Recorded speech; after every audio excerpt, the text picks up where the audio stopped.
back to Relationships at Work, your guide to building workplace connections and avoiding those leadership blind spots. I'm your host, Russel Lolacher, a communications and leadership nerd with a couple of successful decades of experience in both of those areas, and a whole heap of that curiosity on how we can make the workplace a better place. If you're a leader trying to understand and improve your impact on work culture and the employee experience, you're in the right place. This is our Thursday mini episode. That's what happens every Thursday is we drop a shorter version of the show. It's around about 10 minutes. It's just a quick, valuable bit of information to get you set up for the week ahead. They're all inspired by our Raw Note newsletter, and this one's no different. So the note I'm passing on to you this week is, it's not what you do, but how you do it. I recently heard a great quote that sums up how leadership can be perceived, understood. And I'd love to cite the quote, but after a bit of Googling, it looks like it's attributed to way too many people. So I'll just stick to how it got into my orbit. Scott Galloway, who's the co-host of the Pivot podcast, dropped this, and it's just been sitting with me ever since. It's simple, it's direct, and I think as leaders, we really need to consider this. He said, "It's not what you do, but how you do it." Now look at this from a workplace culture and leadership standpoint. We need to think of it as it's not just employee engagement, it's how we engage with those employees. It's not the performance reviews that we do, it's how we conduct them. It's not those reorgs, it's how we implement those reorgs. And any change falls into that. And it's not the project delivery we do, it's how we reach that milestone. It's the journey, not the destination. Goals are important, but how we get to those goals is equally as important. So are we doing the things with empathy, or are we doing them as checkbox exercises? See, there's an example right there. If we understood the importance of the how as much as the what, we'll have a much better handle on reducing things like transactional leadership. And to illustrate my point, I want to share a few stories. We'll say they're stories I'm familiar with, have been shared with me, but hopefully they resonate with you. They're from 3 different industries. First, radio.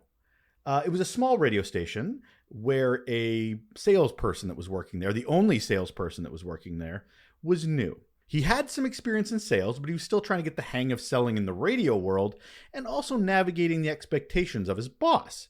He wasn't always successful, and he did mess up from time to time. The what of this situation was the general manager needed to be better at setting expectations and goals and help connect the dots for this new salesperson, i.e. coach them between where the salesperson was to where the boss wanted them to go. How that was implemented, on the other hand, was this boss, this general manager, they yelled at them from outside their office. That's right. They would sit in their office and yell and berate the salesperson from not only outside his office, but down the hallway. Yelled. So everybody in the radio station could also hear this berating, this yelling. So the how didn't really align to the good of the what. Here's another one. A busy chain restaurant that was far busier than others in the chain. They were doing really well. They were making the money, but the boss wanted to do better. He felt the staff wasn't motivated enough to do things like upsell drinks or meals, and he really wanted to drive up the average check of each server in the restaurant. A little bit of restaurant talk there. So the what was that he invited his staff to come in on their day off to be trained around salesmanship and product knowledge so that they would be better prepared when given the opportunity. How was this executed? He made them come in on their weekends without pay, and if they complained, he reminded them how replaceable they were. And nothing is more motivating than being told that you can be replaced. Is it motivating? Sure. With fear, you're really not going to keep high retention with that approach. Now here's one last story. A senior director believes the best way that she could connect with her staff was to get to know them better. That sounds great. To have conversations that will build some productive relationships, right? She wanted to have a healthier, cohesive team.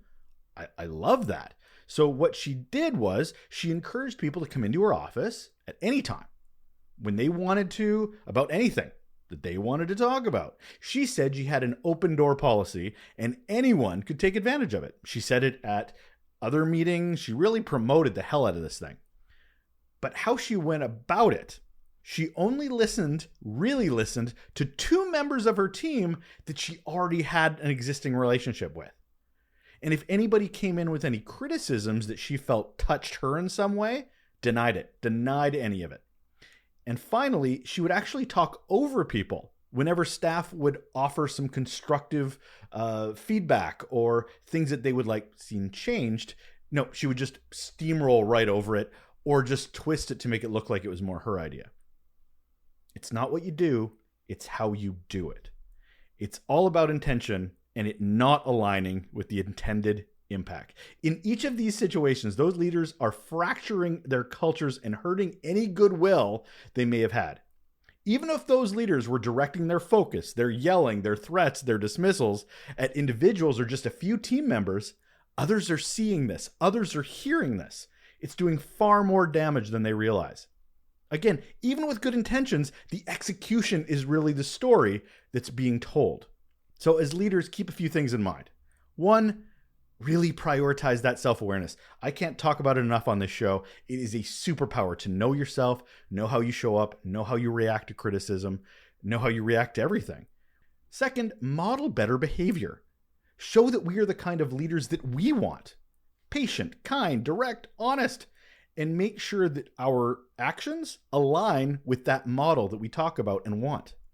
And last, get some really good open and honest feedback and then adjust accordingly. Staff should be allowed to say that our yelling bothers them and makes them feel undervalued and diminished. They should be able to say that. And we as leaders have to listen to that and really take it in and then adjust our behavior. It shows we're here to learn and that we value their input and we become better leaders for it. If we really want to improve our leadership, we have to prioritize the how as much as, if not more than, the what, to truly build the healthy culture we all want to work in. I promise it'll pay off. How about that?